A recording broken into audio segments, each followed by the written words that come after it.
Hey guys, welcome to our channel. So in this video I'm going to show you how to create dashboard in Jira. So simply on the top side you can see dashboard option here. Simply click here. Now when you click this create dashboard, simply just click here. So type the name of dashboard here. Just I'm typing this name, working project. So simply you can also add the description here. So after adding the description, you can also change the viewership option, like whom can view. Like I have select the people who are added in my project. So simply you can also change the editor option. Here you can also simply click on add, and here you can also add some projects. After this, click on save button.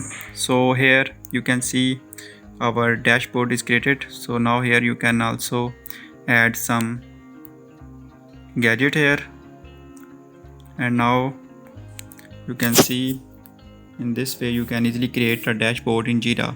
So whenever you create multiple dashboards, all the dashboards will be appeared here.